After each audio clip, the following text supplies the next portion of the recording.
Menjelang akhir tahun 2022 lalu, Ketua KPU mengeluarkan statement tentang kemungkinan diberlakukannya pileg proporsional tertutup. Apa yang dimaksud pileg proporsional tertutup?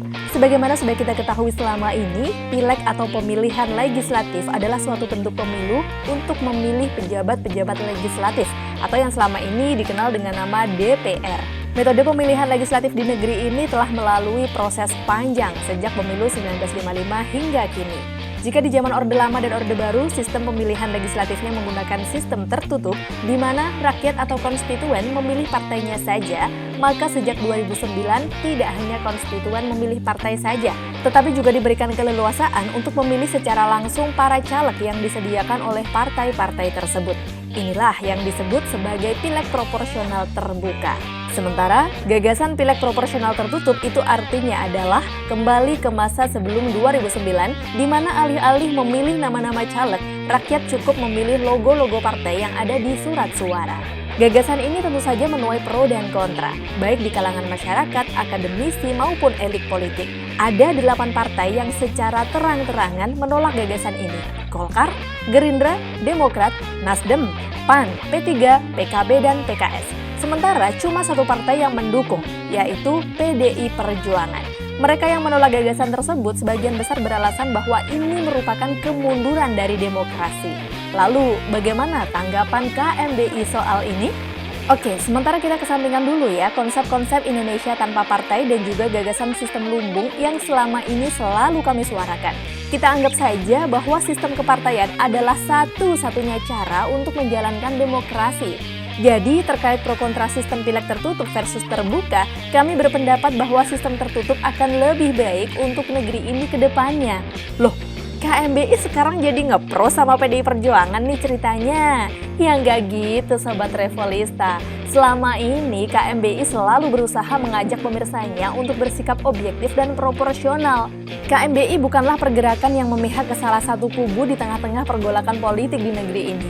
Jadi dalam hal ini bukannya KMBI ngepro PDI Perjuangan, melainkan KMBI memang memiliki alasan kuat kenapa lebih mendukung sistem pileg tertutup ketimbang yang terbuka. Lalu apa alasannya? Oke, kita singkirkan saja perdebatan tentang tafsir pasal 22E yang ada di UUD 2002 hasil amandemen.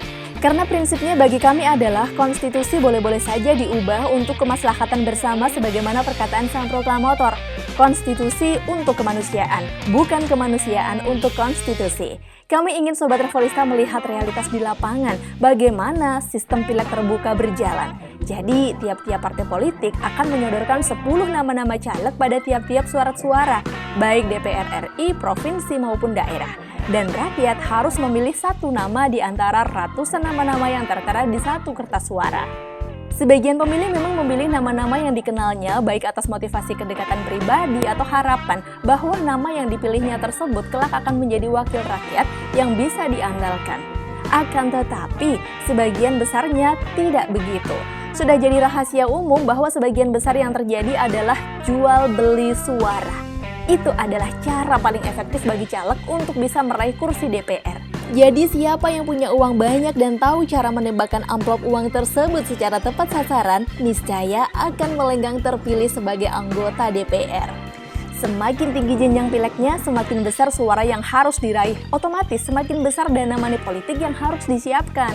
Sementara semakin rendah jenjang pilegnya di daerah misalnya, semakin sengit pertarungan dan pergesekan di antara caleg-calegnya karena mereka berebut suara di kolam yang lebih sempit. Bahkan di daerah sudah sering terjadi peristiwa lelang harga suara, di mana setiap caleg menjanjikan nominal amplopan yang lebih tinggi, sehingga tidak jarang kita dengar ungkapan seperti ini. Oh, kalau di kampung sini pasarannya 100.000 per kepala. Miris ya.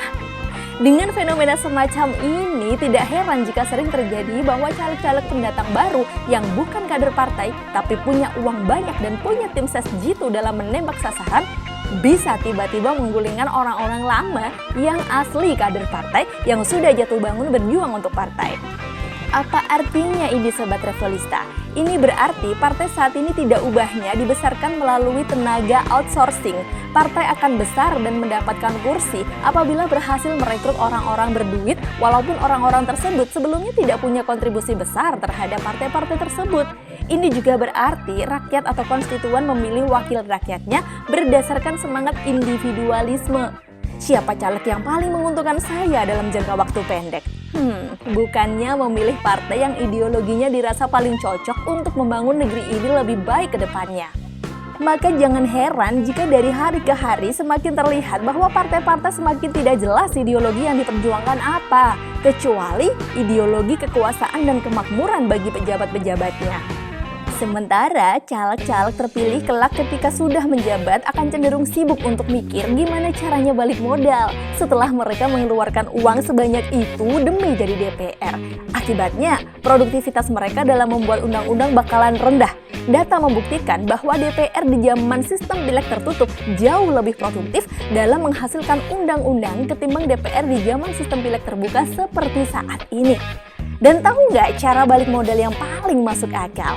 Ya mainan anggaran dan jual beli proyek.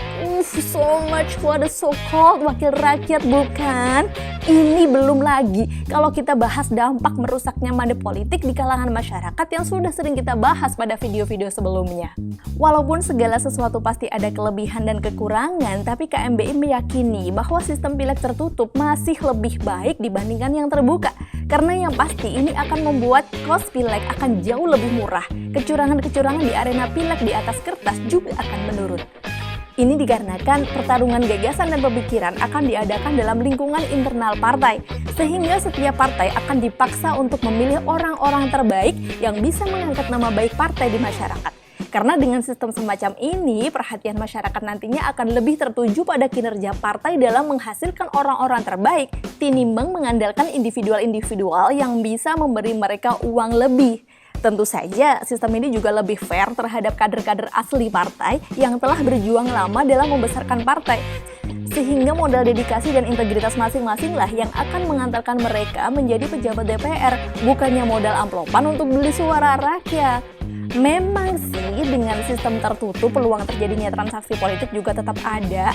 Bisa jadi partai akan memberi privilege lebih kepada orang-orang terdekat petinggi partai atau mungkin keluarga pimpinan partai. Money politik, sogok menyogok juga pasti akan tetap ada. Tapi setidaknya itu di lingkungan internal partai, tidak terjadi di kalangan masyarakat. Bahasa gampangnya sih, kalau ada pembusukan biarlah itu di antara sesama kader dan pejabat partai saja. Jangan sampai mentalitas masyarakat ikut-ikutan busuk demi isi amplopan yang tidak seberapa. Hanya demi mengantarkan orang-orang ambisius miskin gagasan untuk duduk di kursi DPR. Tapi kenapa kita jadi ikutan pusing ngebahas ini ya? Sebenarnya kita juga nggak peduli-peduli amat sih mau pakai sistem pileg terbuka atau tertutup kalau masih berdasarkan sistem kepartaian. Karena emang nggak merepresentasikan kepentingan rakyat kan? Coba deh sekali-kali survei ke anak-anak muda di sekeliling kita. Tanyakan, apakah mereka masih percaya partai-partai politik atau tidak? Kalau jawaban mayoritasnya adalah tidak, well, cepat atau lambat sistem semacam ini emang kudu ditumbangkan dan diganti sistem lain yang lebih relevan dengan perkembangan zaman. Salam kembali menjadi bangsa Indonesia.